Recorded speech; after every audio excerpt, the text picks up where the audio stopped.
Joink. Hey, there we go, we're back. Thanks for bearing with that break there. So, and thanks for bearing with that gigantic first chunk as well. I should have thrown the break like 10 minutes ago. So much spooky stuff to talk about, though. It's hard to hold back. So, in this next part here, we'll talk a little bit about my movie that just came out. I just premiered it on Thursday, and it was the greatest day of all time. Greatest day ever. We did a little bit of coverage here as well. And before I get into like the premiere and how all of that went, I just want to show you a little bit of amazing work from here.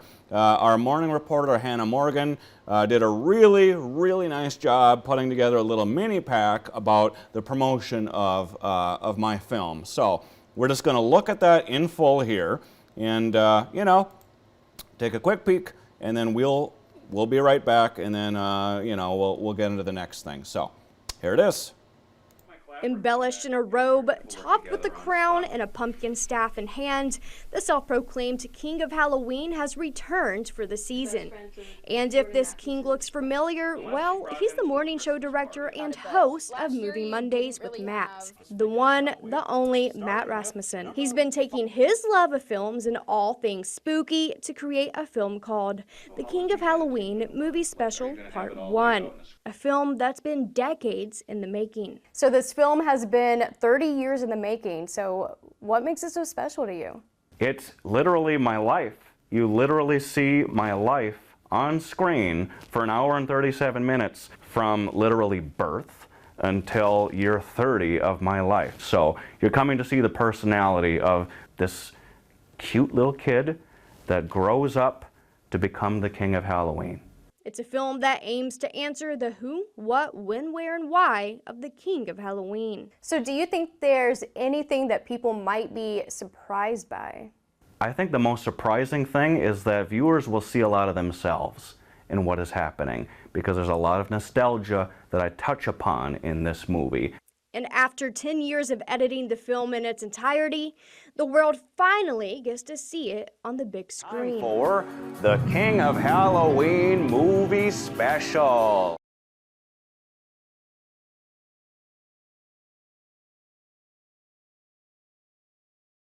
Joink.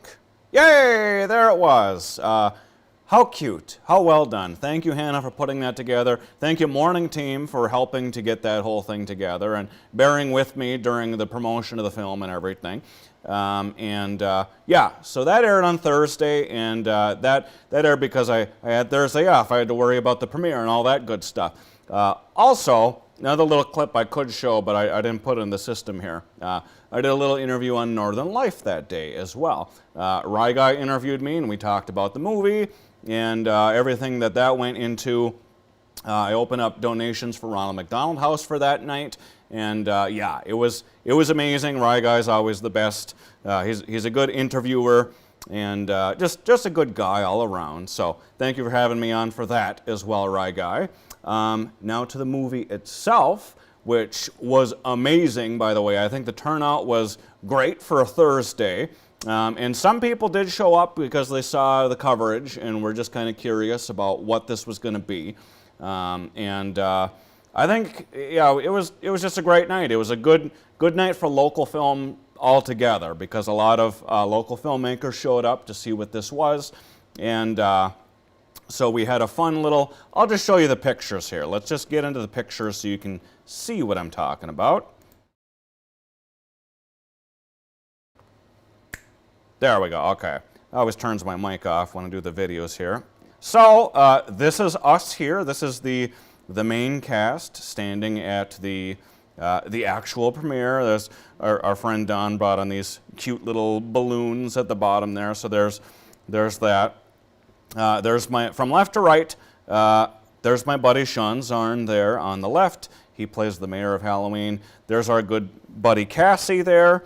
Next, Corey, who plays the jester of Halloween. Then you know that guy there in the crown. And then lastly, we have Brooke, who plays the First Lady of Halloween. So, as I said, it was a very good turnout for the movie. Loved having everyone, loved meeting everybody. We were here to meet and greet and just mingle with people for a little while. And so, yeah, it was it was great. And thank you to everybody who came out, and thank you to everybody who donated to Ronald McDonald House. And then the movie screened itself, and it was a great response. And afterwards, here's a quick little picture of us doing the Q&A session. And that Q&A session was insane. It went for over 30 minutes, and the questions just kept on coming. We actually had to shut it down because it was getting very long. Very good questions, though. A lot of people were curious about my love for Halloween and my friends and their love for Halloween and what's our favorite Halloween candy, and just cool stuff, but mainly it was about the movie itself and what went into making it. And, it took 10 years to make this movie, so, to say that I'm proud that it's finally out there and people can see it is an understatement. So, it was a magical, magical night that I wish wouldn't end, honestly. It just kept going on, and that was for the best. And then, next, after this, what do we have here? Okay, so now we're moving on to what happened after the movie premiere, and this is us here at the Haunted Shack. They always have us out for the family-friendly Kids Day, and that was it wasn't the next day, it was on Saturday in the morning, and we had a good time with that, and they always have us out, and we give out candy, and then we get to walk through the Haunted Shack, and it's a good time, so that's always worth your time. Ghostbusters are there every year as well. And then, whoa, what's this gross thing? Then, on Sunday, I was a part of a music video. This is my good pal here in the orange. That's Hunter. Not Hunter McCullough from here, but, you might know him as Ill Fortune. He's a local rapper. And then his buddy Enoch. And then there's my buddy Jeremy there, and we shot a music video in the Haunted Shack. So we went back to there, and in the music video there's some gross makeup-y things happening. That's all makeup, by the way. Of course, that's not real. I'm not ripping my guts out. And that is how we spent our weekend. I'll go back to camera here. Just a second. There's a little bit of my Halloween recap. So lots of fun stuff happened, and there's a lot more stuff to come. As I mentioned, there's some movie screenings coming up that I'll be hosting, and I'll recap that a little bit as well. Let's see. We could talk a little bit more about movies as well. You know what? Let's talk about these Boo Buckets. This just happened. The McDonald's Boo Bucket just dropped on the 21st. Little late in the season, McDonald's. I don't know what you're doing here. Usually they drop these Boo Buckets way earlier in the season. They drop them like early October, mid-October. The 21st is nuts because we only have 10 days to get all these pails, and there's 5 of them out there to collect. I was only able to get 1 so far, so it's going to be a mad dash to try to get them all, and I like the design this year. Some years are kind of hit or miss, but these designs are good. I still don't like that there's no lid on them. They always used to have lids. I don't know why that's an issue suddenly, that we can't have lids on these trick-or-treat pails. How are you supposed to hold your candy in there? I don't know. I don't know what they're thinking, but Burger King did the same thing in response. This is the Burger King one, and that, luckily it's one and done with them, and that was not difficult to get.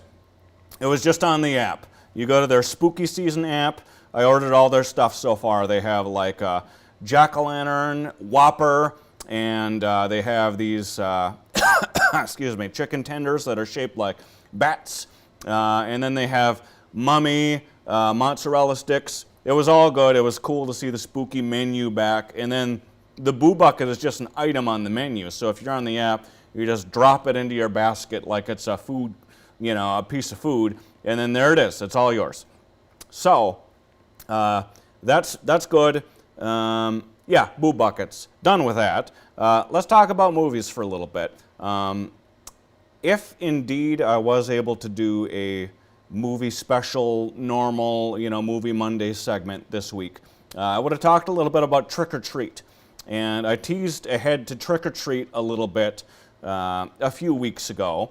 Trick or Treat, not the 1986 Ozzy Osbourne movie, the 2007 Michael Dougherty classic Trick or Treat, not or, with an R apostrophe. that is my favorite Halloween film of all time. And the reason I was going to pick that one is because it's back in cinemas for the first time in years. And not only that, they've newly upgraded all of the footage to 4K. So it was being presented in 4K for the first time, and it was coming out on a new Steelbook 4K edition or something like that. And so that is an amazing film. If you've never seen it, please do yourself a favor and watch Trick or Treat. It's not family friendly, I'll say that. It is hard R. It's bloody, it's gory, it's scary. There's a lot of different scary visuals. The story is the thing you're coming to see. It is the best Halloween-centric film I have ever seen, where everything happens on one Halloween night, and it's all these different separate stories that are kind of intersecting in different ways. And as you're watching the movie, you see characters from a different segment kind of cross over into the one you're watching. You're like, oh, what are they up to? And then you're wondering what the timeline is, because it's all just kind of, it's jumping around. It's jumping around, but it's this one town on this one Halloween night, and every character is amazing. All the visuals are amazing. Everything is presented in the best possible way. The actors are amazing. I can't understate enough that it's the greatest Halloween film of all time. And, you know, Warner Brothers is out there merchandising this movie a lot. In fact, I think, hold on just a second. There we go. Here's my little Sam figure. I have a Sam costume as well. They're merchandising this little guy. This little guy, his name is Sam, and he is the face of not just Trick or Treat, but I care to think he might be the face of Halloween as well, because there's never been an official mascot, but Sam is the one who deserves it, because Sam is Halloween incarnate, and he wants to make sure that you're following the rules.